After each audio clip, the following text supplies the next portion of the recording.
नमस्कार। मैं Kapoorchand Verma, assistant professor,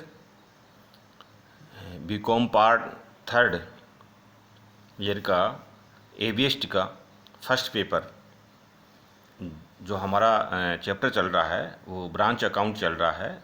और आज हम जो उसके आगे पढ़ेंगे, शाखाओं द्वारा अपने व्ययों का स्वयं भुगतान करना। अभी जो हम पहले पढ़े थे उसमें था कि शाखा जो भी खर्च करेगी उसका पैसा सीधा ही कहाँ से मिलेगा, एचओडी से मिलेगा। लेकिन ये दूसरी बात आ गई कि शाखाओं द्वारा अपने व्ययों का स्वयं भुगतान करना, ये एचओडी की परमिशन लेकर शाखा अपने खर्चों का भुगतान कर सकती है। उसका किस प्रकार से क्या है कि हम लेखा करेंगे, ये दें। जब शाखा अपने खर्चों का भुगतान स्वयं ही अपने द्वारा प्राप्त राशियों में से करती है तो इस स्थिति में रोकड़ खाता मतलब कैश अकाउंट बनाना अनिवार्य होता है।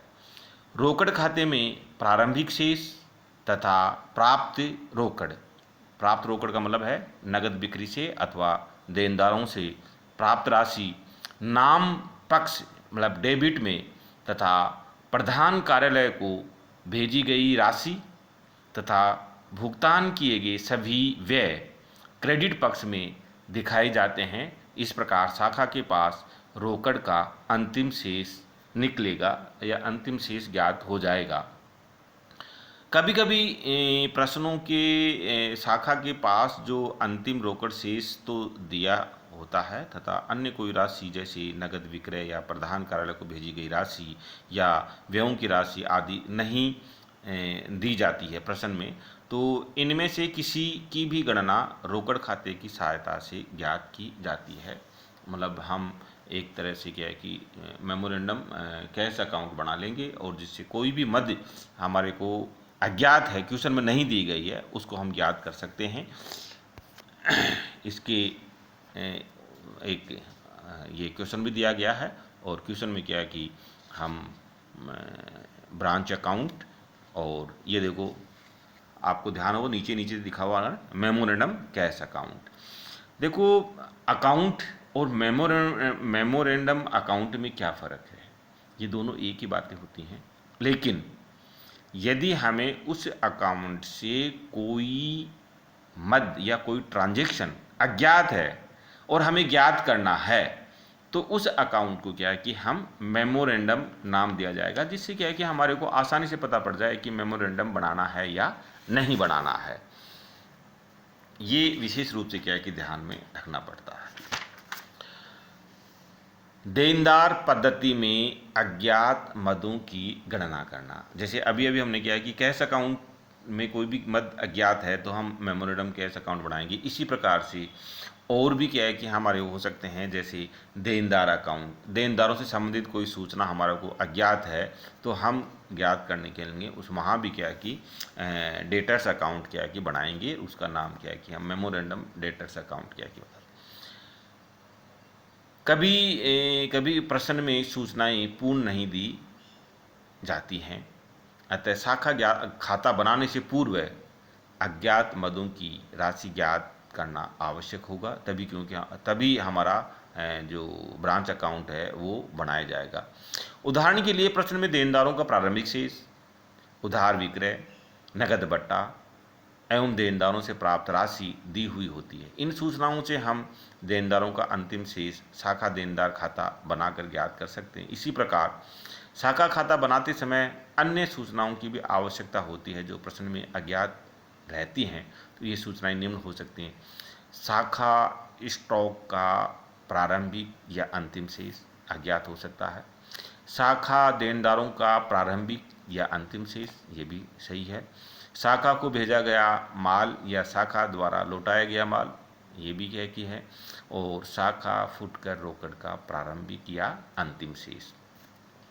उपरोक्त सभी सूचनाएं कार्यशील टिप्पणियों से ज्ञात करते हैं, इसके बाद शाखा खाता बनाया जाता है। जैसे हमारा ये क्वेश्चन है और इस क्वेश्चन को करने से पहले, जैसे ये अजमेर ब्रांच अकाउंट है और अजमेर ब्रांच अकाउंट में जो हमारे पास में है कैश इंक्लूडेड कैश सेल्स, तो ये हम ज्ञात करेंगे। जैसे memorandum Ajmer branch debtors account. मतलब डेटर्स अकाउंट है, उसमें किस प्रकार से ज्ञात किया जाता है, क्योंकि डेटर्स का है डेबिट बैलेंस होता है, तो टू बैलेंस भी लिख दिया हमने, और ये ओपनिंग बैलेंस माना जाता है।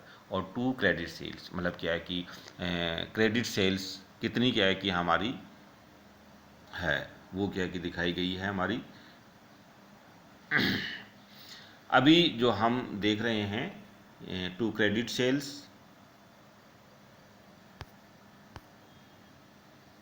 क्रेडिट सेल्स हमारी है 9,000 रुपये। इसी प्रकार से बाई कैश, हमारे को ये डेटर से कैश मिल गया 3,000 रुपये।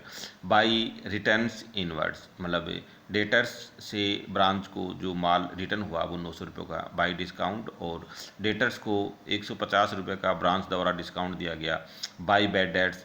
और रिकॉर्ड के अनुसार क्या है कि 450 रुपये का बैड डेट्स क्या कि हो गया, और बाई बैलेंस CD ये 6,000 रुपये क्या है कि ये हमारा है कि आज जो ब्रांच अकाउंट बनाया जा रहा है उस तारीख को डेटर्स का जो क्लोजिंग बैलेंस है वो हमारा 6,000 रुपये है। इस प्रकार से क्या है कि हमारा ये ब्रांच। आगे हम पढ़ेंगे अनेक शाखाओं के खाते स्तंभाकार ढंग से बनाना। जैसे आपको आराम से क्या है कि पता है इस बारे में कि जब ब्रांच बनाई जाती हैं तो एक ही ब्रांच नहीं बनाई जाती हैं, HOD फिर 2, 3, 4, 5 ऐसी क्या कि ब्रांच बनाते हैं। तो इसी प्रकार से हमारे को ब्रांच अकाउंट बनाना पड़ेगा उनके लिए। तो सुविधा के लिए हम प्रत्येक ब्रांच के लिए क्या कि एक कॉलम बना लेंगे, तो इस प्रकार से उसका स्तंभकार क्या हो जाएगा। जैसे हमारी ब्रांच का कोई भी नाम हो सकता है, जयपुर ब्रांच हो सकता है, कोटा ब्रांच हो सकता है, आगरा ब्रांच हो सकता है, मथुरा ब्रांच हो सकता है। इस प्रकार से कई ब्रांच क्या है कि हैं, तो हम क्या है कि उनका क्या है कि एक वो बना लेंगे, कॉलम्स बना लेंगे। कॉलम्स बना कर क्या है कि हम उनका खाता बनाएंगे। तो ये सुविधा के अनुसार क्या है कि आप देख सकते हैं कि जैसे हमारी इस क्वेश्चन में 3 ब्रांच है, Agra branch, Jaipur branch, Mathura branch. तो डेबिट और क्रेडिट दोनों पक्षों में क्या है कि हम 3-3 अमाउंट के कॉलम बना के अब ये कर सकते हैं। इस प्रकार से क्या है कि हमारा ये है